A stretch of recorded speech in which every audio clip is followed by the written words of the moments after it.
¿Desde cuándo es que se vive la práctica del celibato?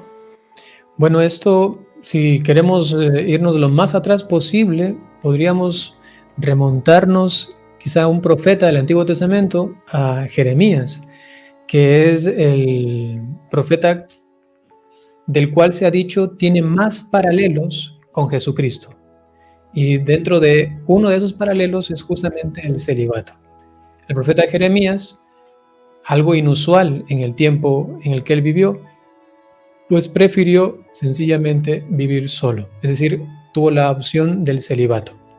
Y de aquí se lo conecta con Jesucristo. Jesucristo, evidentemente, él vivió célibe, y hubo también dentro de sus seguidores quienes también desearon vivir como él, siguiendo también sus recomendaciones, y luego San Pablo cuando más exhorta a vivirlo, ¿no? Y podemos mencionar a San Juan como uno de los apóstoles, y el mismo San Pablo, que también decidió vivir sin una pareja. Y luego ya en el cristianismo concretamente se ha ido desarrollando paulatinamente. Entonces tenemos un primer momento en el que los sacerdotes eran casados, ¿no? Los obispos también. Eso tenemos evidentemente testamento o testigo de palabra, ¿no? Y también de historia, palabra de Dios y de historia de la Iglesia. Muchos obispos al principio, los mismos apóstoles primero, probablemente estuvieron casados, ¿no? También se dice de San Pedro que tuvo una hija. No sé si esto lo conocen muchos, ¿no? Pero si uno estudia un poquito a San Clemente, por ejemplo, que menciona en sus notas históricas, en Historia de la Iglesia, por ejemplo, también me parece que San Eusebio, si no me equivoco, que lo replica a lo que dice San Clemente, mencionan que San Pedro tuvo una hija que se llamaba Petronila, ¿no? Y dentro de la Iglesia Católica a Petronila se la ha identificado como esta hija de Pedro, muy probablemente, y también está dentro del calendario de mártires, ¿no? Entonces, también dentro del primer círculo de los apóstoles, probablemente porque era lo usual y Jesucristo eligió a personas que vivieron en su tiempo y de una forma ordinaria, pero que les hizo un llamado a dejarlo todo.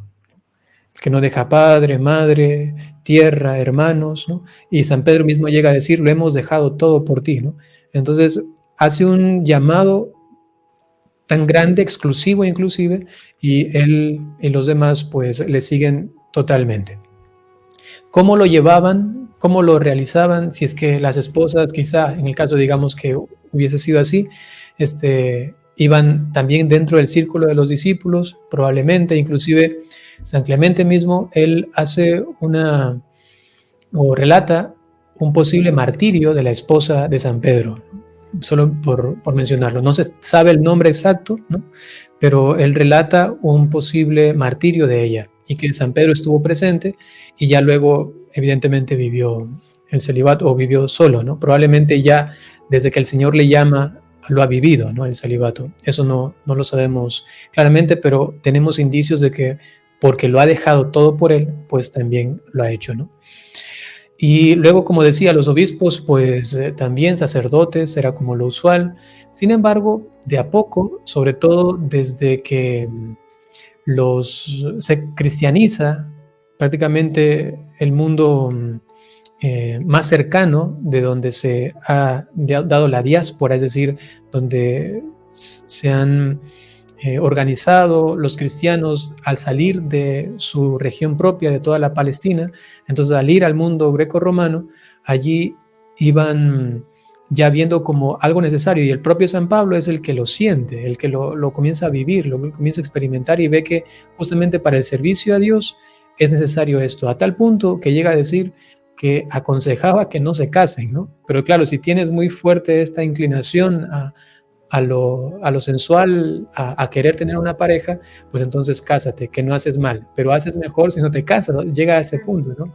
Y también llega a decir que las personas que se dedican al Señor en el celibato, pues lo hacen totalmente, ¿no? Y los otros están como divididos en su corazón. Entonces ahí también Siguiendo este consejo, pues algo que llamó muchísimo la atención y que evangelizó de una forma muy fuerte al Imperio Romano no fue solamente los mártires, porque a veces se resalta bastante el martirio, y eso es verdad por un lado, pero no hay que olvidarse que otro punto, y son los dos los más importantes, que ha logrado la evangelización, la conversión de aquellos paganos, fue también la virginidad. El hecho de que hombres y mujeres estaban dedicándose por completo al Señor y diciendo, no me hace falta tener una pareja. Y para ese tiempo era inaudito esto. ¿Cómo es posible que un hombre no tenga una mujer, que una mujer no tenga hijos? Entonces, esto era muy fuerte y también llegaba, calaba en la sociedad.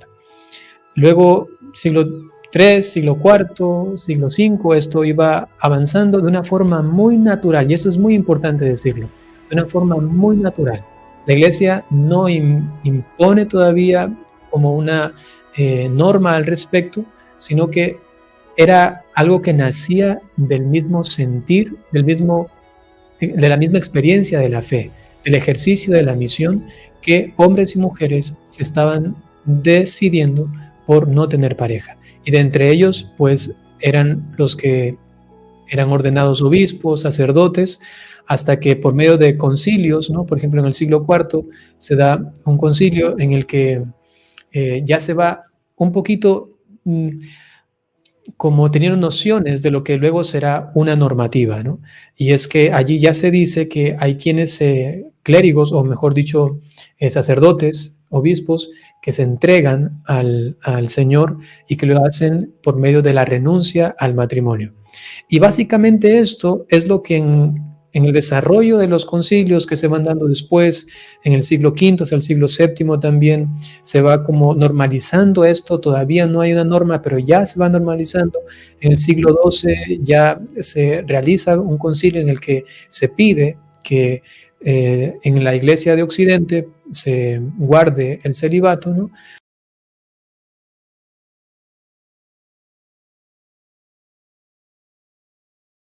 Y eso llega hasta Trento. Y en Trento lo ratifican, lo confirman, y todos estos conservan este primer modelo, ¿no? De que quienes se quieren entregar por completo al servicio del Señor a través del sacerdocio, pues renuncian al matrimonio. Y también lo ha reiterado el Concilio Vaticano II, y el Papa Francisco, por mencionar lo más actual, también lo ha hecho, diciendo que mientras él es Papa, pues esto no va a cambiar. Y lo menciona así, esto no va a cambiar, justamente porque ya que es algo de talante normativo. Por ejemplo, en la Iglesia oriental, ellos sí se casan, los sacerdotes, para llegar a ser obispo no, pero normalmente quienes quieren llegar a celebrar la misa, los sacramentos, ejerciendo el sacerdocio, pues pueden tener una pareja también con su normativa, evidentemente, ¿no? Que no pueden casarse después de recibirlo, sino que tienen que ser casados antes, deben tener cierta edad, cierto tiempo también de casados para que luego den testimonio y todo esto, ¿no? Entonces, ya que dentro del mundo occidental entró como una normativa, el Papa Francisco dice, mientras yo esté, pues esto no va a cambiar, porque teóricamente es posible que esto cambie en Occidente, sí, en teoría sí, pero en la práctica parece que esto no es en absoluto conveniente, ¿no? Siendo Ujú. esto una riqueza tan grande de la Iglesia de Occidente, que es lo que nosotros conocemos.